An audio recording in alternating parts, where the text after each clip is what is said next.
सुप्रभात मेरे प्रिय विद्यार्थियों, आप सभी का हार्दिक स्वागत है कक्षा छठी के ई लर्निंग हिंदी के वसंत के कक्षा में। तो विद्यार्थियों, जैसा कि आप जानते हैं कि आपकी परीक्षा का समापन हो चुका है और इस वजह से अब हम नए सिलेबस की शुरुआत करेंगे। अब आपका सिलेबस क्या है, ये आपका मेरे से पहला प्रश्न हो सकता है, लेकिन विद्यार्थियों ये सिलेबस के बारे में हम लोग बाद में चर्चा करेंगे। मुझे थोड़ा फाइनलाइज कर लेने दीजिए, फिर मैं आप लोगों को अवगत करा दूंगी आपके सिलेबस के बारे में।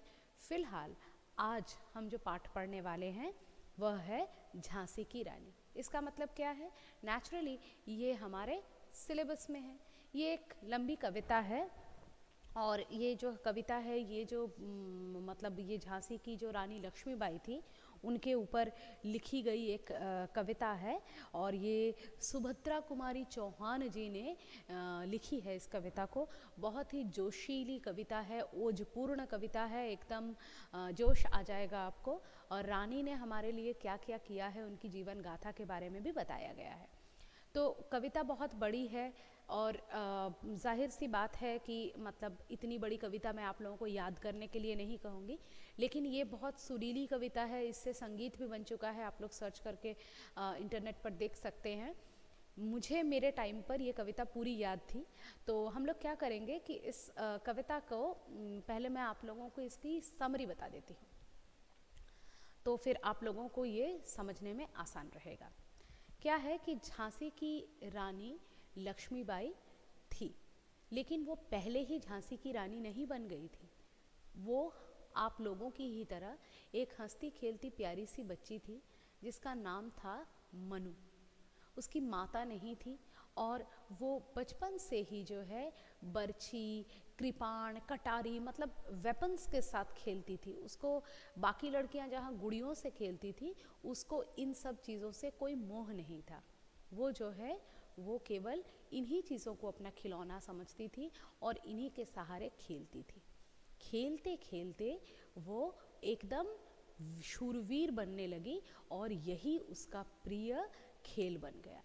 ऐसा करते करते क्या हुआ कि एक दिन जो है किसी राजा को वो पसंद आ गई और उस राजा ने उसे अपनी रानी बनाने के लिए सोचा।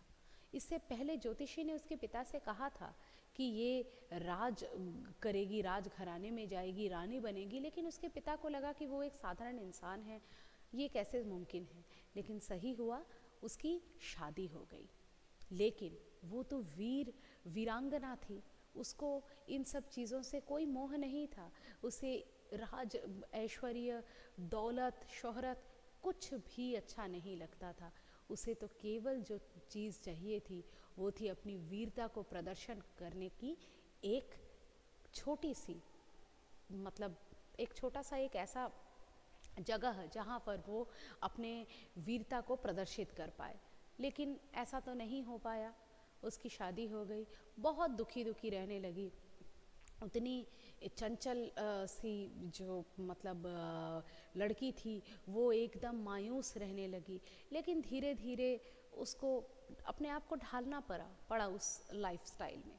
फिर क्या हुआ, फिर एक दिन क्या हुआ कि वो माँ बनी, उसकी संतान हुई। लेकिन बहुत जल्दी ही उसकी संतान की जो है तो उसके बाद क्या होता है कि रानी की वो संतान की मौत हो जाती है और उसी वक्त राजा की भी मौत हो जाती है। तो अंग्रेज़ क्या करते हैं, अंग्रेज़ जो है उस राज्य को अपने राज्य में मिलाना चाहते हैं। लेकिन रानी कहती है कि मैं ऐसा होने नहीं दूंगी, मैं एक बच्चे को गोद ले लेती हूँ। तो उसने उस बच्चे को गोद ले लिया और गोद लेने के बाद क्या हुआ कि वो उसी बच्चे को अपना वंशधर, उत्तराधिकारी मानने लगी। लेकिन अंग्रेज़ ऐसा नहीं मानते थे, वो झांसी को अपने साम्राज्य में मिलाना चाहते थे। तो इस कारण झांसी की रानी का अंग्रेज़ों से घमासान लड़ाई हुआ, घमासान युद्ध हुआ। रानी ने अपनी महिलाओं की एक सेना तैयार की थी, सब मिला के बहुत लड़ाई हुई। लेकिन अंत में रानी वीर गति को प्राप्त हुई। कैसे? रानी का घोड़ा अड़ गया और रानी को जो है फाइनली जो है घोड़ा न चलने की वजह से वहाँ से वो निकल नहीं पाई और अपने प्राण देने पड़े। तो उम्मीद है कविता का जिस्ट आपको समझ में आया होगा। अब आप लोग क्या कीजिए, आप लोग इस कविता को वाचन कीजिए, अगले कक्षा में मैं इसका वाचन करूँगी। तब तक के लिए धन्यवाद।